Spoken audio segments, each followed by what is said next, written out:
ఓదెల మండల కేంద్రంలో దాదాపు 30 లక్షల రూపాయలతో ఆయుర్వేదిక్ హాస్పిటల్ కు నిధులు మంజూరు చేసిన కేంద్ర ప్రభుత్వానికి కృతజ్ఞతలు తెలుపుతూ ప్రధానమంత్రి నరేంద్ర మోదీ చిత్రపటానికి పాలాభిషేకం నిర్వహించిన బీజేపీ నాయకులు పెద్దపల్లి జిల్లా ఓదెల మండల కేంద్రంలో గత 40 సంవత్సరాల నుంచి జగదాంబ సెంటర్ దగ్గర ఉన్న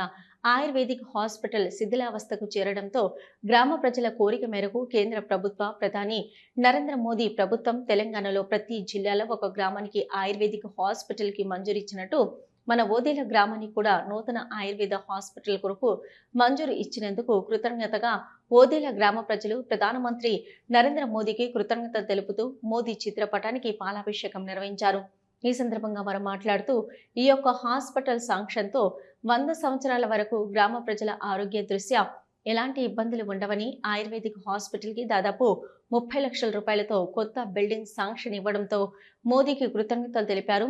అలాగే సెంట్రల్లో ఉన్నటువంటి బీజేపీ గవర్నమెంట్ కి మరియు దీనికి కృషి చేసినటువంటి తెలంగాణ బీజేపీ నాయకులకు గ్రామ ప్రజల తరపున కృతజ్ఞతలు తెలిపారు. ఈ కార్యక్రమంలో బీజేపీ సీనియర్ నాయకులు ఓదెల మండల బీజేపీ ప్రధాన కార్యదర్శి తీర్థల కుమారస్వామి, మెరుగు సారంగం, బీజేపీ యువ నాయకులు దాత రాకేష్ పటేల్,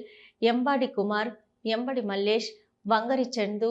రామినేని రాజేంద్ర ప్రసాద్, రాచల్ అశోక్, సతల్ల కుమార్, నాగబురి రామచంద్రం గౌడ్, ఖ్యాతం సాయి, కోకుల శ్రీకాంత్, చింతం సత్యనారాయణ, ముంజల మహేందర్, సునీల్, గట్టు చరణ్, లెసెట్టి అఖిల్, ముద్దసాని శ్రేణు తదితరులు పాల్గొన్నారు.